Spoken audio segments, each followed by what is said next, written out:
कहते हैं दिल्ली दिल भरों की, दिल जलों की है। कहते तो ये हैं कि दिल्ली दिल फरेबों की भी है। और लकी यानी कि लक्ष्मण लाल अग्रवाल में ये सारे गुण मौजूद थे। लोग उसकी शक्ल को देखकर ही कह देते थे, अबे दिल्ली से हो क्या? लकी वैसे दिखने में स्मार्ट और अट्रैक्टिव था, पर जेब से खस्ता हालत होने की वजह से रहता बेहद सिंपल तरीके से था। शर्ट का रंग उड़ा हुआ और पैंट से पैबंद जुड़ा हुआ।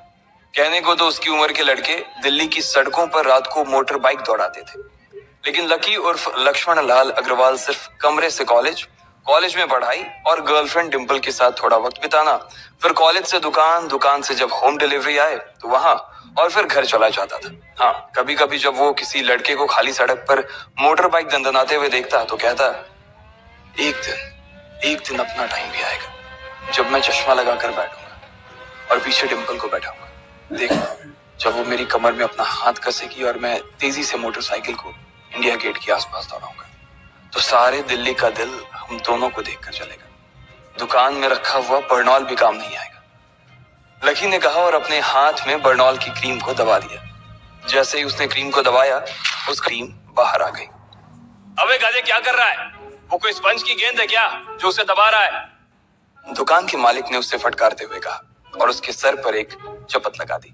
Sorry sir. लकी ने अपना सिर बचाते हुए कहा। वो करोल बाग में स्थित एक छोटी सी मेडिकल स्टोर पर काम करता था। उसकी दुकान का नाम था चमन मेडिकल स्टोर और उसके ओनर का नाम था चमन लाल। लकी पिछले 5 साल से इन्हीं की दुकान पर काम कर रहा था। यहाँ इस छोटी सी शॉप पर काम करना उसकी मजबूरी थी। लाइफ में कंगाली की वजह से उसे कॉलेज में पढ़ाई पूरी करने के लिए पार्ट टाइम जॉब करना था। उसने कई अच्छी जगह अच्छी तनख्वाह की नौकरी ढूंढी पर नहीं मिली और वो इस मेडिकल स्टोर पर ही अटक गया। गधे, अब इसके पैसे क्या तेरा बाप भरेगा? कटेगा। इसका पैसा भी तेरी तनख्वाह से कटेगा और एमआरपी से डबल रेट में कटेगा। चमन ने अपने दांतों को किचमिचाते हुए कहा। गुस्से की वजह से उसकी नाक फूल गई थी और लकी की सांसें। उसने घबराते हुए ओनर से पूछा, एमआरपी से डबल क्यों सर जी? ताकि अगली बार से ऐसी कोई हरकत करने से पहले तू डबल बार सोचे, चमन ने कहा और उसके हाथ से ट्यूब छीन ली। उसका जी तो चाह रहा था कि वो लकी की खोपड़ी पर एक और बार अपना हाथ साफ कर ले, लेकिन उससे पहले ही दुकान का फोन बजने लगा। फोन की घंटी बजते ही लकी को वहां से निकलने का मौका मिल गया और वो भागते हुए फोन उठाने के लिए चला गया। हेलो जी, करोल बाग के बेस्ट मेडिकल चमन मेडिकल स्टोर से बोल रहा हूँ, बताइए क्या काम था? ये लकी की पेटेंट लाइन थी। चाहे कहीं से भी फोन आए, लेकिन उसे फोन पर बस यही बोलना था।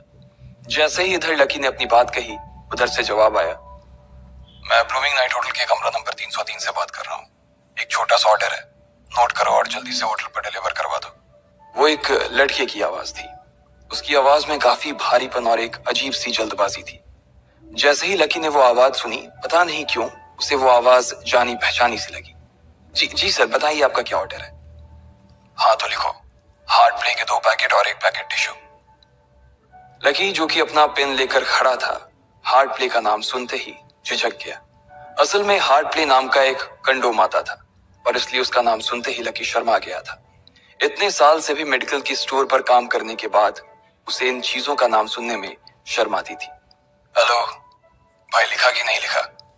उस आदमी ने फिर से लकी से पूछा। जी सर, लिख लिया सर, लिख लिया। लकी ने खिसिया कर हंसते हुए कहा।